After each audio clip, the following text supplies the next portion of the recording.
Ladies and gentlemen, do you like epic land battles, big multiplayer tournaments, super badassery, and all of the things? Then you better subscribe to this channel, because right now, everybody's subscribing to other people, and then you get campaign content, you get domination content. If you want land battles and conquest primarily, you know where to subscribe. Get in there!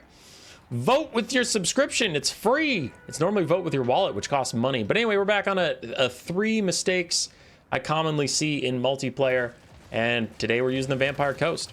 For the Vampire Coast, mistake number 1, two-parter. Don't bunch up your handguns. Make sure to give them enough space to shoot, but also never retreat and never surrender with your Vampire Coast handguns. Remember, you are still zombies. You're pretty tanky. A ranged unit with 7,600 HP. It is far better for you to just take the charge and allow your nearby guns to shoot than to retreat.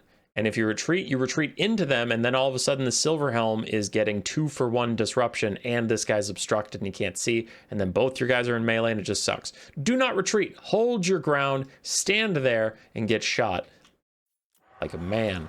On this side, it's a little better illustrated because that Silver Helm's almost dead, but you see these Silver Helms get in there. Now they're starting to run away. They didn't do that much damage on the charge, and they're getting shot on the entire way out. These ones are also starting to run away, and my zombies really didn't take that much damage on the charge. If the Silver Helms want to kill them enough to commit for a lot longer time and just get shot the whole way. So, stand your ground. Do not retreat. Do not break formation. You are far too slow to get anywhere anyway. Our second mistake is not as much a mistake. Really, it's something is fine, but I do think there is better. When Celestra summons her Damned Knights Errant, they only have about 80 seconds to live because of the time it takes them to summon. They're already ticking down. So with 80 seconds of life, I see a lot of people have them run after cheap archers. That's okay, but ethereal units have 100% armor piercing and frostbite, so I think it is usually better to run them at something more elite, usually monstrous infantry, monstrous cavalry, or cavalry, and get that armor piercing good use. And then your opponent either has to fight a summon, which is not worth their time, and they're losing an elite unit to a summon, or they try and run away, and then that frostbite really messes with them. Because we can see this guy here, I mean, he did rout an archer nearly on the charge, terror routes it now, but you can see how little damage he's starting to do as he's chasing it. So I switch it on to another target entirely, and it gets another charge downhill. But now some of the knights are stuck in the archers, and they're having issues getting here. Meanwhile, this one's just been grinding away on an elite unit, and I do think that can be a better use. Grail Knights specifically would be a little weird because they have magic damage. So they might just kill your Damned Knights Errant. But if you can find things like Skull Crushers of Khorne or something that, you know, is just heavy and armor piercing but doesn't do magic damage, throw your Damned Knights Errant at it. I don't think you'll regret it. Instead of just running down a couple cheap archers that you waste a lot of your time and just stop dealing damage after that initial impact. So it's not bad to chase down archers. I do just think you could get more value out of your one-time use summon than maybe dealing with archers, but you know, like I said, it is a fine to great instead of terrible to great analogy. The last one I see is specific to Count Noctilus. The last mistake is it has to do with his Captain Roth's moon dial. So a lot of people like to take Invocation to Heck, Melkoth's Mystifying Miasma, and his zombie summon, any combination of those 3 spells, and then also his Captain Roth's moon dial. I have no problems with those. Are good spells. Captain Roth's moon dial is a very good item. But the way I don't want you to use them is I watch the Khorne AI run away from me for some reason. Just please fight me, you stupid idiots.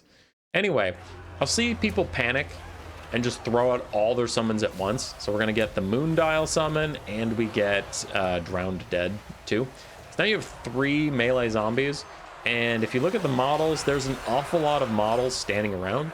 And one of them is a mortal zombie. If you are insisting on using them as melee units, I would recommend staggering them so that, like, wait for your actual mortal zombie to die, then throw out a summon, and then when the summon's about to die, throw out the next summon, and then that'll buy you cooldown for your next summon, and then Noctilus always have infantry support, right?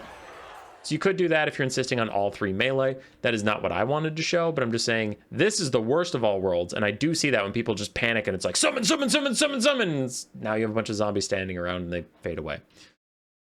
So if you want to do just melee, stagger them. But I do think there's an even better way of dealing with your summons.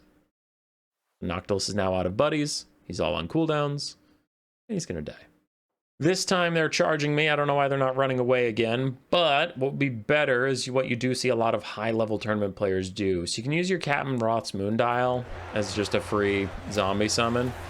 but they do overcast the pistol summons outside of the melee fight, which can either get Noctilus to safety, because if these Chaos Spawn want to disengage and run down your pistols, which would be the correct decision, but the AI doesn't know how to do that, then Noctilus is all of a sudden not surrounded by spawn and you can get to safety. Your pistols can also fire in, and then whenever you're starting to run out of melee support for Noctilus, you can use Captain Ross Moondial, because that can't be turned into a pistol. And those fire ends. The pistols can get a lot more damage out. We saw in the last fight, both spawn got to about half HP by the end of the fight with the 3 zombie summons at their feet, and the Herald was still like full HP. These pistols are just standing here firing for a bit.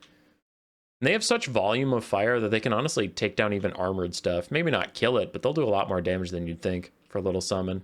And Noctilus is still gonna die. But in the end, things went a lot better for him. That spawn is essentially dead, and that spawn is also at the other spot. So we did about another half of a spawn's health bar with this strategy, rather than just farting out all 3 summons just to die in a blob. Hopefully you find some of these helpful, and subscribe if you want to. Roar. Subscribe, yes, yes.